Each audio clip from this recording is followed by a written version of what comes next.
Welcome sa Tagalog Horoscope, ang iyong gabay sa pang-araw-araw na buhay. Dito, hatid namin ang iyong horoscope araw-araw.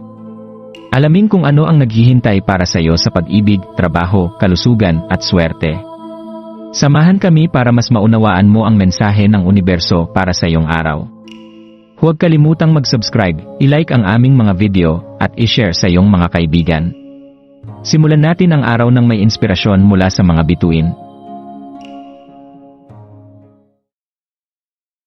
Narito ang iyong Pisces horoscope para sa January 10, 2025. Habang ang Biyernes ay unti-unting sumik, mahal na Pisces, yakapin ang kahalagahan ng iyong emosyon sa araw na ito.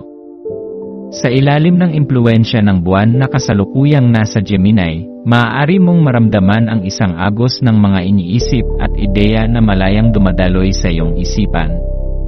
Ang enerhiya na ito ay nag-aanyaya sa iyo na galugarin ang mga bagong posibilidad at pattern sa iyong kapaligiran.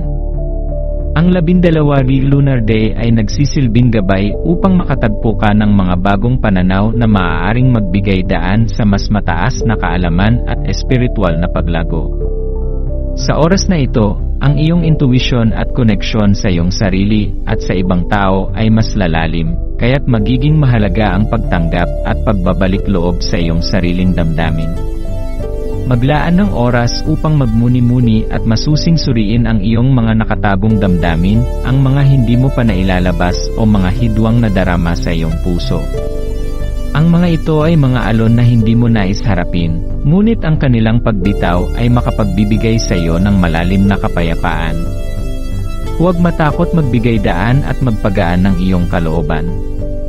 Ang pagtataglay ng mga iniwasang emosyon, tulad ng sama ng loob o hinagpis, ay nagiging sanhi ng pagkabigat sa iyong espiritu. Ang paglayo sa mga bagay na hindi na nakakatulong sa iyong kaligayahan ay makakapagdulot ng isang bagong simula para sa iyo, kung saan mas madali mong malalagpasan ang mga hamon ng buhay at mas malaya mong mararamdaman ang kaligayahan. Ngayong araw, ang pag-aayos ng iyong tahanan ay isang espesyal na hakbang upang lumikha ng espasyo para sa mas magaan at mas maliwanag na enerhiya.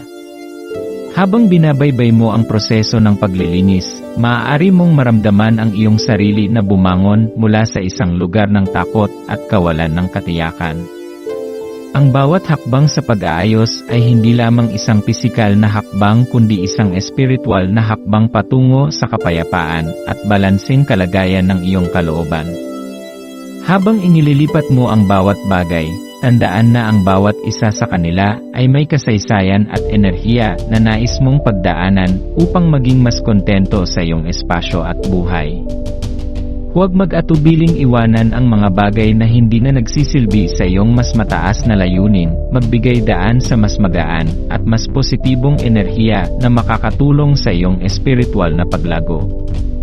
Ang proseso ng pagpapalaya sa iyong sarili mula sa mga material na bagay na hindi na kailangan ay magbubukas ng mas maraming puwang para sa mga bagong pananaw at inspirasyon mula sa iyong espiritu. Pagkatapos ng bawat hakbang ng paglilinis, mapapansin mong ang iyong kalooban ay unti-unting magiging mas payapa at bukas sa mga bagong posibilidad. Ang bawat bahagi ng iyong tahanan, mula sa pinakamaliit na sulok hanggang sa pinakamalaking espasyo, ay magkakaroon ng bagong kahulugan na magsisilbing isang kanlungan ng tahimik na pagmumuni-muni. Mahalaga rin na maglaan ng oras upang makinig sa iyong mga damdamin at palakasin ang iyong koneksyon sa mga tao sa paligid mo. Ang empathetic na enerhiya na bumabalot sa iyo ngayon ay nag-aanyaya sa iyo na magbigay at tumanggap ng kabutihan. Ang iyong pag-unawa at pagtanggap sa mga emosyon ng iba ay makakatulong sa pagpapalalim ng iyong mga relasyon. Habang binubuksan mo ang iyong puso at isipan, ikaw ay maghahatid ng mas malalim na koneksyon hindi lamang sa iyong sarili kundi pati na rin sa mga mahal mo sa buhay. Sa araw na ito, bibigyan ka ng pagkakataon na magsimula muli sa isang mas maligaya at mas produktibong landas. Gamitin ang iyong intuisyon upang gabayan ka sa bawat hakbang at magtiwala na ang iyong espiritu ay nagtuturo sa iyo ng mga mahahalagang aral. Kung sakaling maramdaman mong nawawala ang iyong lakas o pagnanasa, Huwag matakot magpahinga at muling magsimula. Ang iyong kaligayahan ay hindi lamang nakasalalay sa iyong mga aksyon, kundi sa iyong kabuuang pagkatao at estado ng isip. Hayaang ang kapayapaan sa iyong paligid at ang mga positibong pagninilay ay magbukas ng bagong pintuan para sa mas maliwanag at matagumpay na bukas. Sa makatuwid, ang araw na ito ay hindi lamang tungkol sa pagpapaganda ng iyong pisikal na espasyo, kundi tungkol din sa pagpapalalim ng koneksyon mo sa iyong espiritual na kalagayan at pagpapalaya ng iyong sarili mula sa mga negatibong enerhiya na nakapaligid sa iyo. Ang mga simpleng hakbang ng pagbabago ay magdadala sa iyo ng malalim na kasiyahan, at makakatulong ito upang magpatuloy ka sa mas matibay at mas buo na paglalakbay. Huwag kalimutan na ikaw ay may kakayahang baguhin ang iyong mundo, at sa bawat desisyon mo, ikaw ay lumalapit sa iyong pinakamatayog na layunin.